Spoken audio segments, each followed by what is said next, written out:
종교개혁자 마틴 루터는 이런 말을 했습니다. 율법의 방망이로 얻어맞은 자만이 예수 그리스도의 은혜의 치료가 가능하다. 이 말의 의미가 무엇일까요? 율법은 죄를 깨닫게 하는 역할을 합니다. 율법은 인간의 죄악성을 드러내며 죄인됨을 보여주는 거예요. 그래서 율법의 궁극적인 기능은 죄인들을 그리스도께로 인도하는 것입니다. 왜 그럴까요? 이 율법을 완전히 지킬 수 있는 사람은 아무도 없기 때문이에요. 우리의 죄된 본성과 또 부패한 마음을 가지고는 절대로 완벽하게 율법을 지킬 수 없습니다. 그래서 율법 안에는 희망이 없는 것이죠.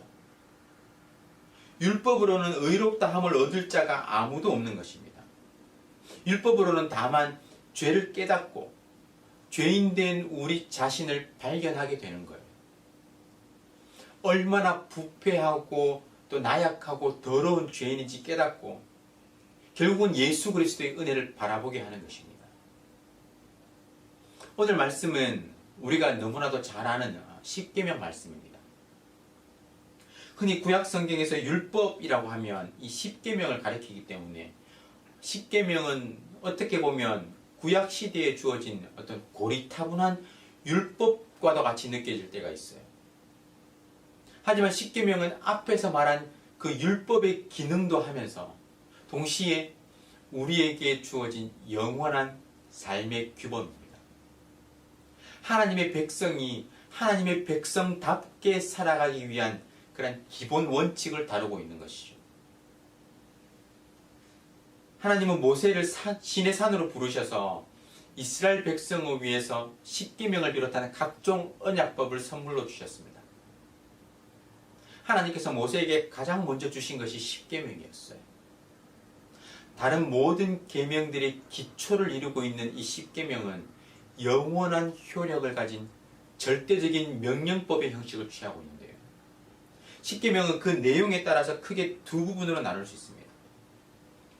어떤 학자들은 1계명에서 4계명까지를 하나님과 사람 사이에서 지켜야 할 계명이라고 하고요. 또 5계명에서 10계명까지를 사람과 사람 사이에서 지켜야 할 계명이라고 말해요. 또 다른 학자들은 1계명에서 5계명까지를 하나님과 사람 사이에서 지켜야 할 계명. 그리고 다섯 번째 계명, 우리가 잘 아는 말씀이죠.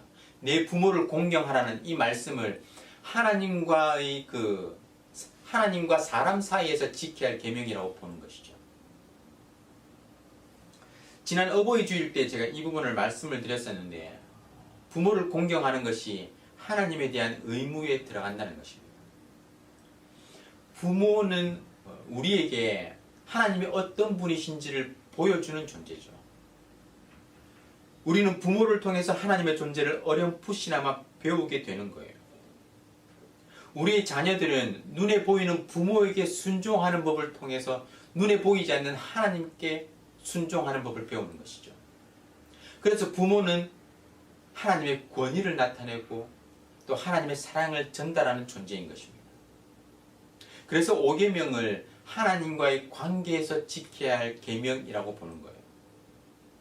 하지만 어떻게 보든 10계명의 이런 구조는 하나님을 향한 수직적이고 종교적인 계명, 그리고 이웃을 향한 수평적이고 사회적인 계명을 분명하게 드러내고 있는 것입니다. 10계명의 서두 부분은 아주 중요한 사실을 알려주고 있는데요. 1절을 한번 보세요. 하나님이 이 모든 말씀으로 말씀하여 이르시되, 먼저 이 10개의 계명들이 하나님께서 모세를 통해 이스라엘에게 직접 주신 말씀이라고 밝히고 있습니다. 하나님께서 직접 주신 계명이라는 거예요. 그리고 2절은 10계명을 주시는 하나님이 어떤 분이신지 분명하게 밝히고 있죠. 나는 너를 애굽 땅 종되었던 집에서 인도하여 낸 내 하나님 여호와니라. 이 말씀은 10계명을 명하신 하나님이 어떤 추상적인 존재가 아니라 역사 가운데 이스라엘에게 위대한 일을 행하신 하나님이라는 것을 강조하고 있습니다. 애굽에서 구원하신 하나님, 홍해 바다를 마른 땅과 같이 건너게 하신 하나님이라는 것을 강조하는 거예요.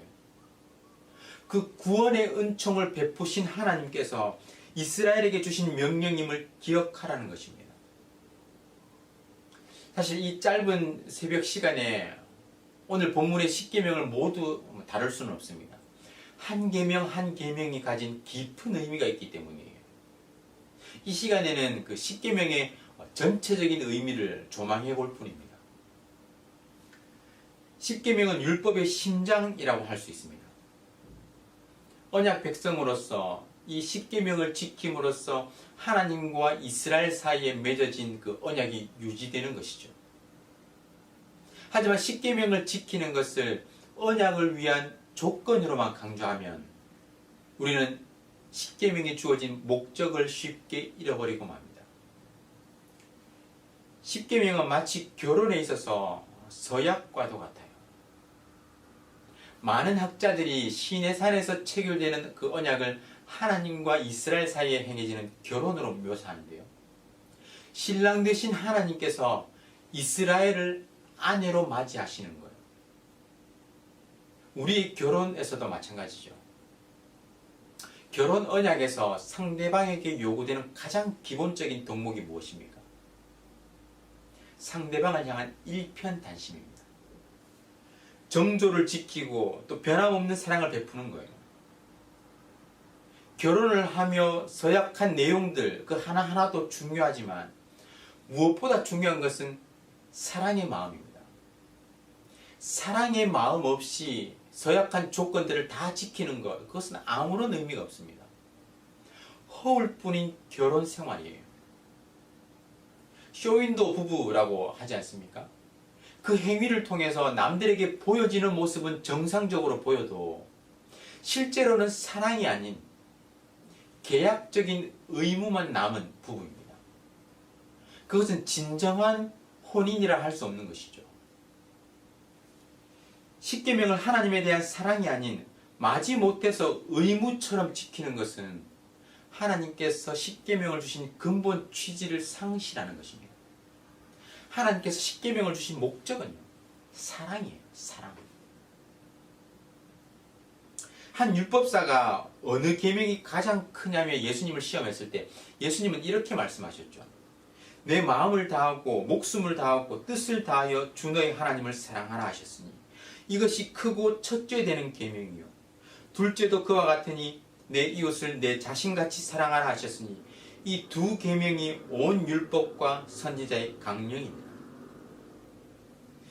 예수님은 10계명, 10개의 계명 그리고 율법으로 주어진 그 수많은 계명들 가운데 그 계명들을 하나님 사랑과 이웃 사랑이라는 두 개의 계명으로 요약하신 거예요.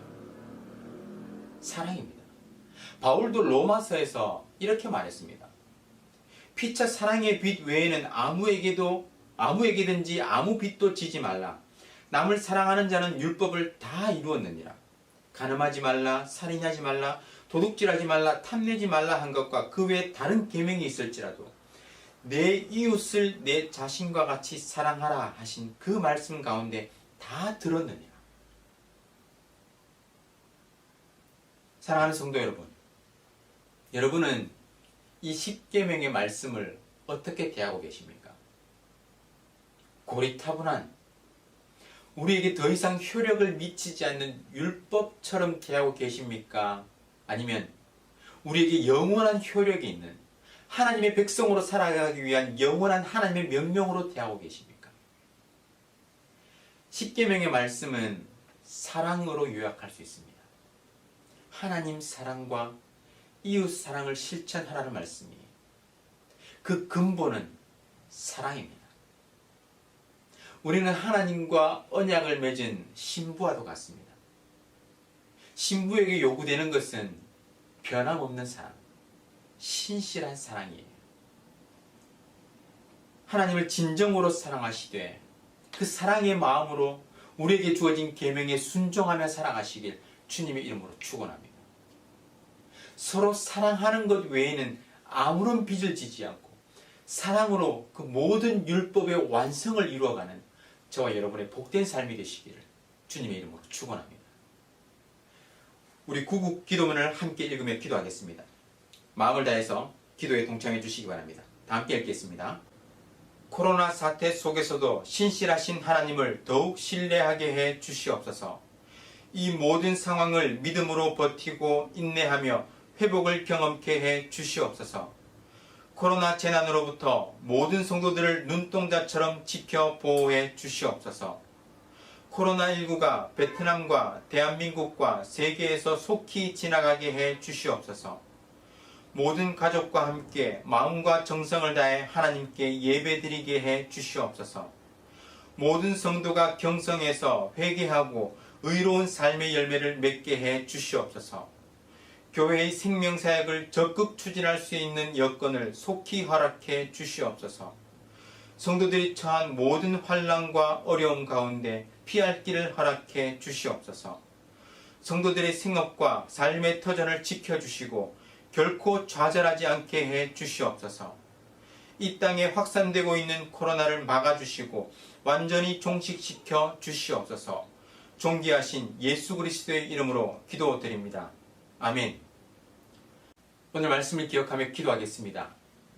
십계명의 말씀은 사랑의 말씀입니다. 우리를 옥죄고 또 꼼짝 못하게 하는 굴레가 아닌 우리를 사랑하셔서 하나님의 백성답게 살도록 하기 위한 사랑의 말씀이었습니다. 이 말씀을 최선을 다해서 지키되 무엇보다 하나님을 향한 사랑의 마음을 놓치지 않고 그 사랑에서 우러나오는 순종으로 살아갈 수 있도록 기도하시기 바랍니다. 그리고 그 사랑을 우리의 이웃으로 흘려보낼 수 있도록 그렇게 기도하시기 바랍니다.